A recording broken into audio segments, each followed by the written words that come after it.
Hello అండి, అందరికీ నమస్కారం. ఈరోజు మనం భమిడిపాటి సోమయాజి గారు రచించిన మార్బుల్ ముస్తాబు ముచ్చట అనే ఓ చక్కటి కథను విందాం. ఇక కథలోకి వెళ్దాం.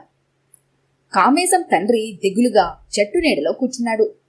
కామేశం తండ్రికి పేరుంది కాని కామేశం పెళ్ళైన తర్వాత ఒక అనామకుడిని అనుకుంటూ ఎవరైనా మీ పేరేంటండి అని అడిగితే పేరులో ఏముందిలేండి పెన్నిది అని తల్లిదండ్రులు పెట్టిన పేరు తప్ప వేరే పేరు సంపాదించలేకపోయానని విచారవాదులంతా చెప్పేవాడు. కామేశం తల్లి ఆ చెట్టు దగ్గరికే వచ్చి అస్తమానం ఆ చెట్టు కింద కూర్చుంటున్నారు.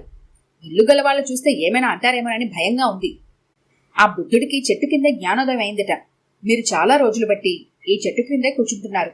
కాని జ్ఞానోదయం మాట అలా ఉంచండి, కనీసం నేను చెప్పేది కూడా మీకు అర్థం కావడం లేదు. ఎంతో మంది మగవాళ్ళు ఇల్లరికం వెళ్తున్నారు, అలాగే మన కామేశం కూడా ఇల్లరికం వెళ్ళాడు. ఇదేదో పెద్ద తప్పు జరిగిపోయినట్లు మీరు అలా మదనపడ్డం బాగాలేదండి. మీ ఆరోగ్యం కూడా చెడిపోతుంది. అది కాదే, నువ్వు కొంచెం మొండిదానివి, అందుకని నువ్వు బాధపడవు. పెళ్ళైన తర్వాత గృహప్రవేశమప్పుడు పురోహితుడు కుడికాలు లోపల పెట్టమ్మా అని కోడల్ని అనవలసింది పోయి మన కామేశాన్ని ఇల్లరికం కదా అని హేళనగా బాబు కుడికాలు లోపల పెట్టు అనడం, దాంతో కొందరు ముసుముసుగా నవ్వటం నేనిప్పటికీ మరువలేక బాధపడుతున్నాను అన్నాడు కామేశం తండ్రి. సర్లేండి, రేపు 16 రోజుల పండుగ అయిపోతే అన్నీ అవే మర్చిపోతాం. అయినా వీడి పెద్దగా చదువుకోకపోయినా ఇల్లరికం కనుకనే వీడిని వాళ్ళ పిల్లకి చేసుకున్నారు. వాళ్ళది పెద్ద ఇల్లు, కారు కూడా ఉంది. పిల్లాడు సుఖపడతాడు. అయినా కామేశం మామగారు కూడా ఇల్లరికమేనట. అదిగో అదే వద్దు. ఏదో ఆడపిల్ల పెళ్ళైన తర్వాత మంచి సంబంధం దొరికింది, పిల్ల సుఖపడుతుందన్నట్లు చెబుతున్నాం. ఇలాంటి మాటలే నన్ను బాధిస్తాయి అన్నాడు కామేశం తండ్రి. సర్లేండి, మీరలాగే ఆఘోరించండి, నేను వెళ్ళి వంట తగలేస్తాను. వెళ్ళు, తగలేయకుండా వంట అవదని నాకు తెలుసులే. కామేశం పెళ్ళై 6 నెలలు అయిపోయింది. కామేశం పుట్టింట్లో చాలా గారంగా పెరిగాడు. ఈ ఇల్లరికం కామేశం ప్రాణానికి వచ్చింది. చిన్నప్పుడు ఎన్నిసార్లు చెప్పినా శ్రద్ధగా చదవలేదు.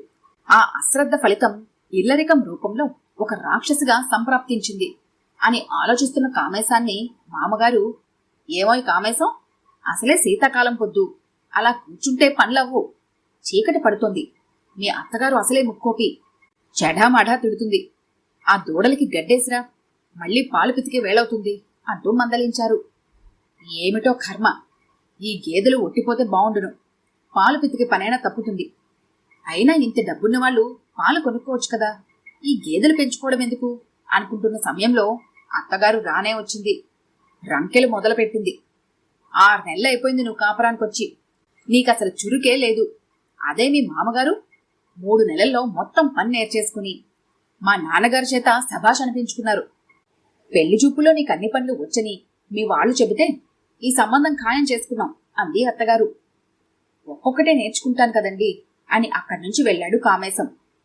ఇదే మంచి సమయమని కామేశం మామగారు, నా సాటి ఏ మగాడికి రాదే, నేనసలు అన్నింట్లోనూ చురుగ్గా ఉంటాను అన్నారు. సర్లేండి, గొప్పే, మీకసలు మా ఇంట్లో మొత్తం పనులు నేర్చుకోవడానికి 2 ఏళ్లు పట్టింది. అలా చెబితే అల్లుడు మిమ్మల్ని ఆదర్శంగా తీసుకుంటాడని అన్నానంతే. అల్లుడొచ్చాడు కదా అని మీరు పనులు చేయడం పూర్తిగా మానేయకండి. అల్లుడికి ఎప్పుడైనా అనారోగ్యం వస్తే మీరు చేయవలసి వస్తుంది. అలవాటు తప్పితే పనులు చేయడం కష్టమని నేను ముందే చెప్తున్నాను. హార్ని, నేను అనవసరంగా దీన్ని కదిపాను అనుకున్నాడు కామేశం మామగారు. ఒకసారి వంట చేసేటప్పుడు చారులో ఉప్పు ఎక్కువ వేశాడు. ఆ చారు వేసుకుని కామేశం అత్తగారు చాలా చిరాకు పడింది. వంట జాగ్రత్తగా చేయకపోతే ఎలా తింటారనుకున్నావు? అసలు చారు పెట్టడం అనేది కష్టం కాదు.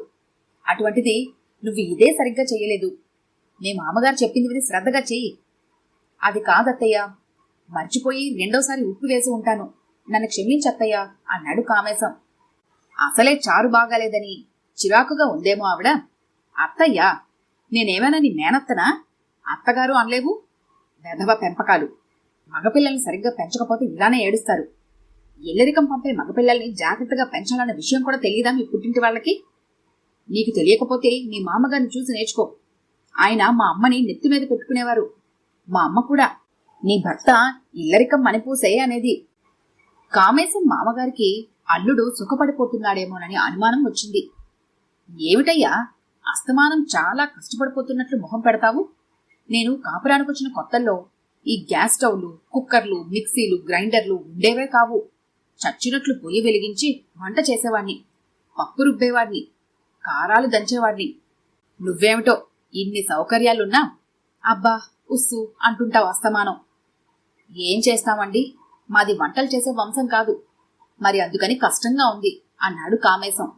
అంటే మాది వంటలు చేసే వంశమా అన్నాడు మామగారు. అలా కొంతసేపు తోడికోడల్లాగా దెబ్బలాడుకున్నారు. ఉండు, నీ రోగం కుదురుస్తానని తన భార్యతో చాడీ చెప్పాడు. అసలు నిన్ను అత్తయ్య, నువ్వు అంటూ ఏకవచన ప్రయోగం చేయడానికి వాడికి ఎన్ని వేల గుడ్డెలు అని మెల్లగా భార్య నొప్పించి ఆ వెట్ గ్రైండర్ అమ్మించేశాడు కామేశం మామగారు. ఒకసారి కామేశం తండ్రి వచ్చేసరికి కామేశం మినప్పప్పు రుబ్బుతున్నాడు. తండ్రిని చూసి భోరుమని ఏడ్చేశాడు. ఆయన కూడా ఏడ్చేశాడు. ఇది పని కాదని ఒక వెట్ గ్రైండర్ కొని పంపాడు. తర్వాత ఆయన ఒకసారి వచ్చినప్పుడు, ఎప్పుడు నువ్వే గుర్తొస్తావు నాన్న, అమ్మ నీ మీద కేకలేస్తే మంచి వాళ్ళకే కష్టాలనేవాడివి, ఆ మాటలు నాకు గుర్తుకొచ్చినప్పుడు ఏడుపొస్తుంది అని మళ్లీ భోరుమన్నాడు కామేశం. మళ్లీ కొత్త వెట్ గ్రైండర్ అమరిపోయిందా, వీడు మళ్లీ సుఖపడిపోతాడేమో, నేను ఈ ఇల్లరకం వల్ల ఎన్ని కష్టాలు పడ్డాను అని మధ్య మధ్యలో బాధపడిపోయాడు మామగారు. ఎదుటివారు సుఖపడితే చూడలేని వారు వచ్చే జన్మలో కూడా ఇల్లరికానికే పోతారు. ఇది గ్రహించలేని మామగారు ఉన్న సిమెంట్ గచ్చు బద్దలు కొట్టించి మార్బుల్ వేయించేటట్లు భార్యను ఒప్పించాడు. ఇంకేముంది, మార్బుల్ గచ్చు రోజు తడిబట్ట పెట్టి నడుం వంగిపోయేటట్లు తుడిచేవాడు కామేశం. ఎక్కడ మరకలున్నా కామేశం అత్తగారు నానా తిట్లు తిట్టేది. మార్బుల్ గచ్చంటే అద్దంలా ఉండాలయ్యా, ఏ కారణం చేతనైనా ఇంట్లో అద్దం కనిపించలేదనుకో నేలపై చూసుకుంటూ ముస్తాబవ్వాలి, తెలిసిందా, అంత చక్కగా తుడు అని. ఇల్లరికంలో ఉన్న మజా అనుభవించితే తెలియనులే అని రోజు ఏడుస్తూ పాడుకునేవాడు పాపం మన కామేశం.